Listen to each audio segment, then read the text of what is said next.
Well, this deal happened in the wee hours. The six-player deal that moves Harris along with his buddy Boban Marjanovic. Apparently, they just have to go everywhere together now. You got to keep the power cast together, right? You cannot trade for one without taking on the other. Mike Scott comes along as well. The Clippers hauled in Wilson Chandler, Mike Muscala, and rookie Landry Shamet, who, if not for the minimum required, would be leading all rookies in three-point shooting right now. He's the only player on either side not on an expiring deal, by the way. That's always part of the equation here on as the trade deadline approaches. Plus, and this is no small thing, 2 first-round picks, Phillies in 2020, Miami's in 2021. This is you can look at it from both sides and say, okay, I completely get why they did this. Yes. And I think, to your point, Matt, the Sixers and Elton Brand is like, you know what? I'm trying to figure out, say, cool, how can I put the best talent around Ben Simmons and Joel Embiid while they're young, not thinking that waiting 5, 6, 7 years from now. We know the injuries that Embiid's been through, so I'm happy that Elton Brand's been able to communicate with management and say, hey, this is a move that we can make to get better, younger, and possibly keep him because we know his contract's expiring too in Tobias Harris. Yeah, it is, and he addresses a number of different needs, among them three-point shooting, and a lot of us were thinking in terms of specialists out there who might be available for the Sixers, floor spacers. Well, this is a guy who shoots it really well from outside the arc and can do a whole bunch of other things on both ends. Yeah, and he fortifies that starting five for Philadelphia immediately, makes them even more of a contender than they were before. And I don't think we could overlook the fact that think about Elton Brand's career and how many plans he probably had in terms of what he wanted to do and accomplish in his career derailed by injuries. If you're Elton Brand and now you're in a front office position, the immediacy and the urgency you have to strike now. Like, you can't plot for 3, 4, 5 years down the road in this league. There's no guarantees you get there. Elton Brand knows that better than anybody. They recognize what they have in that roster right now in Philadelphia. Adding Tobias Harris gives them a chance to take another step sooner rather than later. Not only adding Tobias Harris, but adding Tobias Harris to a starting lineup that already brought in Jimmy Butler earlier this season. Does it change the equation in the Eastern Conference for you in terms of who you like as a favorite to come out of the East? It doesn't necessarily change who I like to come out as a favorite, but it certainly changes the dynamic, Matt, when you're talking about that Final Four in the East potentially. Boston, Philadelphia, Milwaukee, and Toronto, those matchups look completely different now with Tobias Harris added to this Philly starting five. Their depth is still going to be an issue. They've got to figure out what their bench chemistry is going to be. But first five, if I'm relying on that first five to go out and outplay your first five, I think Philly would have the edge right now based on the personnel. J.J. Redick is a fantastic shooter. You worry about the shooting. They got a fantastic three-point shooter in J.J. Redick. And really, Jimmy Butler is not a bad shooter himself from distance. But now you have 3 other dynamic playmakers and guys who can make plays for themselves and others to give all of that pressure to and let Ben Simmons and J.J. Redick freelance and do what they do. And that was one of their big problems at the end of games against the Celtics in the second round last year. Well, and I think now Ben understands that working on his jump shots on something he has to do in the summertime. So as he continues to dominate his position, now they start double teaming. Now that swing is either Tobias Harris or J.J. Redick on the weak side of the floor knocking down shots. All right, time for the road ahead presented by Dodge. Look at the next 4 games for the Sixers, who don't play again until Friday, which may very well be Tobias Harris' Philly debut. Then they're home Sunday against L.A., Boston, and a trip to New York before the All-Star break. All right, let's bring in Keith Pompey of the Philly Inquirer and talk timeline here. Keith, I appreciate you joining the show. It seems as though this came together really quickly. When did Philly begin targeting Tobias Harris in particular? The Sixers, they had Tobias in mind for a while. I mean, you realize when they got Jimmy Butler and all that, it was one of those things where I think Tobias was one of the guys they were considering.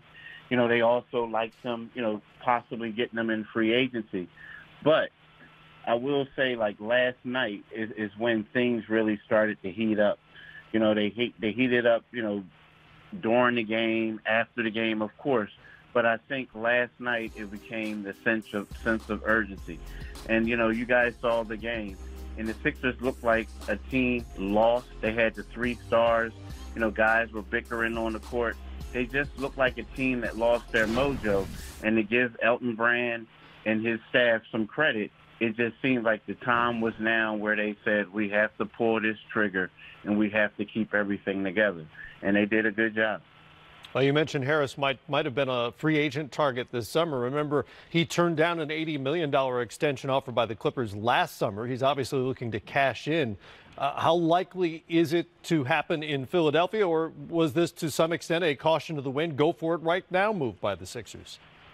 You know what, I think right now the fact that they acquired him in the trade, they acquired his bird right.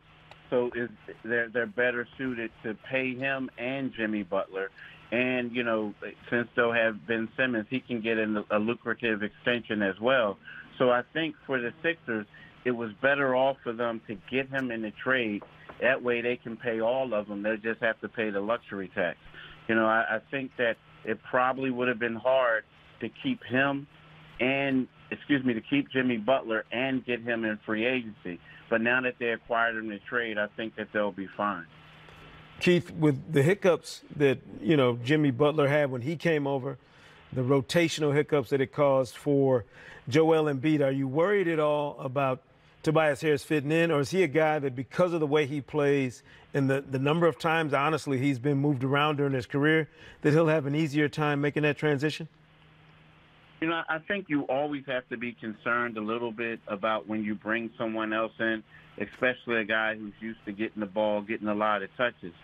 However, I feel like, when we talk about what Joel Embiid was frustrated about, he was frustrated because he felt as if that all of a sudden he became a stretch five. He had to be out in the perimeter and shoot threes instead of being on the block. Well, you got a guy like Tobias Harris who can be a stretch four for you, right? So what that does is that opens up a lot of space for Embiid, and it opens up things for Jimmy Butler, J.J. Redick, all of them. So I feel as if that, with the Sixers, if you get Tobias going early on, let him get a couple shots out in there, it's going to open up things for everyone. And as the Wizards like to say, we all get to eat. So I think they'll be happy with this group. Keith, one more before we let you go. Are the Sixers likely to be active tomorrow, or are they basically done for now and waiting on buyouts in that season to begin?